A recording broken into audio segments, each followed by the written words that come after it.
तीन जादुई प्रेग्नेंट चुड़ैल। वो अमावस्या की रात थी। चांद पूरी तरह निकला था। चारों तरफ चांद की रोशनी थी और भेड़ियों के चिल्लाने की आवाज आ रही थी। वहीं दूसरी तरफ तीन भयानक प्रेग्नेंट चुड़ैल एक पीपल के पेड़ के ऊपर बैठी हुई थीं। और कब तक हम इस तरह यहाँ अपने शिकार का इंतजार करते रहेंगे? बहुत जोरों की भूख लगी है, चलो गांव से ही अपना शिकार पकड़ कर लाते हैं। नहीं, हमें इंसानों को खाकर अपना पेट नहीं भरना चाहिए। इससे अच्छा होगा कि हम यहाँ के जानवरों को मारकर ही अपना पेट भरें। लेकिन अगर कुछ खाएंगे नहीं तो हमारे पेट में पल रहे बच्चों का क्या होगा? रुको रुको, मुझे उन झाड़ियों में हलचल नजर आ रही है, लगता है कोई जानवर है। तभी एक आदमी के रोने की आवाज आती है। हाय, मैं मर गया। अरे कोई मुझे बचाओ, बहुत दर्द हो रहा है, कोई मेरी सहायता करो। अरे कोई तो मेरी मदद करो। अरे ये तो कोई इंसान है, चलो हमें देखना चाहिए, आखिर क्या बात है। वो तीनों चुड़ैल चुपके से उस आदमी को देखती हैं। ये आदमी तो जख्मी है। लगता है किसी जानवर ने इसके ऊपर हमला कर दिया, जिसकी वजह से ये यहाँ जख्मी पड़ा है। चलो इसकी मदद करते हैं। अरे रुको ना, इसको मरने दो। इसके मरते ही हम इसे खा जाएंगे और आज हमारा पेट भी भर जाएगा। पागल हो क्या? मैं तो इसकी मदद करने जा रही हूँ। चुड़ैल तुरंत ही अपना रूप बदलकर उस आदमी के पास जाती है, जिसके बाद बाकी की दोनों चुड़ैल भी अपना रूप बदल लेती हैं और उसकी मदद के लिए जाती हैं। अरे बाबा, क्या हुआ तुम्हें? तुम इस तरह यहाँ जमीन पर क्यों पड़े हो? जैसे ही वो दोनों उस आदमी को उठाने जाती हैं, उन दोनों चुड़ैलों को बहुत तेज करंट लगता है, जिसके बाद वो अपने असली रूप में आ जाती हैं। कौन हो तुम और कहाँ से आए हो? हमने तुम्हें छुआ तो हमें करंट क्यों लगा? वो आदमी तुरंत जंगल का देवता बन जाता है, जिसके बाद वो उन तीनों चुड़ैलों से कहता है, मुझे लगा था कि तुम तीनों मिलकर मुझे खा जाओगी, लेकिन तुम तीनों तो मेरी जान बचाने के लिए आ गई। मैं केवल तुम्हारी परीक्षा ले रहा था, लेकिन तुम तीनों प्रेग्नेंट कैसे हो और चुड़ैल कैसे बनी? तभी वो तीनों रोने लगती हैं और रोते हुए अपनी कहानी बताती हैं। हम तीनों बहनें थीं। हमारी माँ ने हमारी शादी एक ही घर के 3 भाइयों से करवा दी थी। शादी के बाद हम तीनों ने अपने घर की सारी जिम्मेदारी उठा ली थी, लेकिन हमारी सास को हम बिल्कुल पसंद नहीं थे, क्योंकि हम गरीब परिवार से थे। हमारी सास हम तीनों पर बहुत अत्याचार करती थी।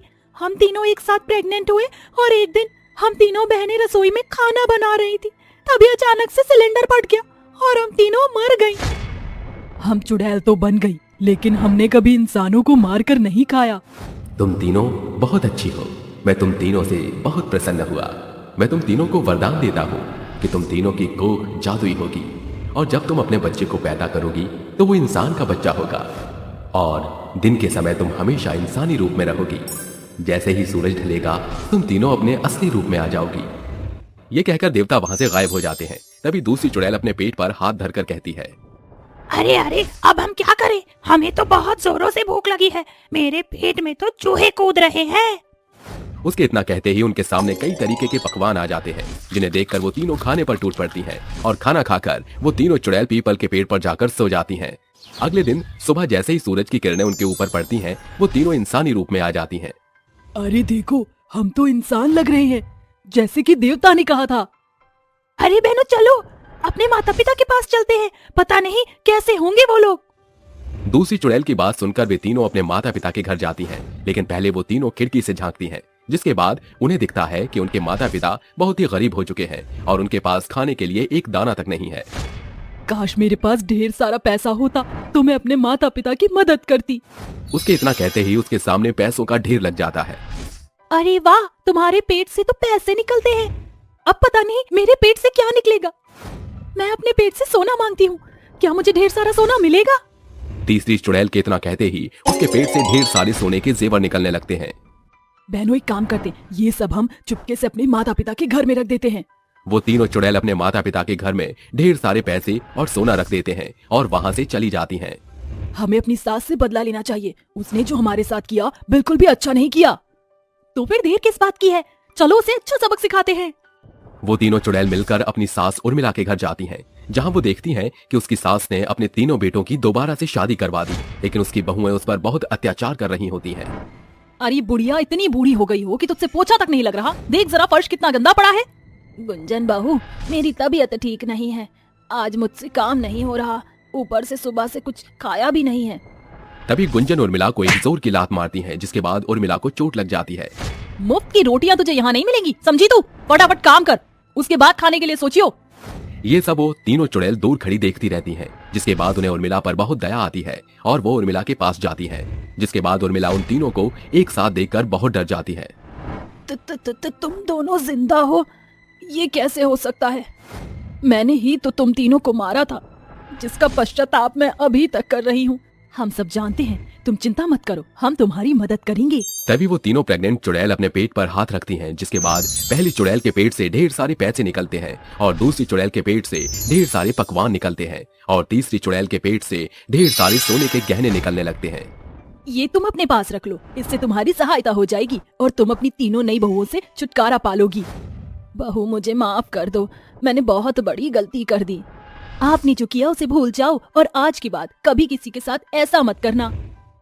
अरे, हम तीनों ने ध्यान नहीं दिया, शाम होने ही वाली है, हमें जल्दी से जंगल पहुंचना होगा। वो तीनों चुड़ैल जल्दी से जंगल की तरफ जाने लगती हैं, जिसके बाद जंगल पहुंचते पहुंचते वो तीनों चुड़ैल बन जाती हैं।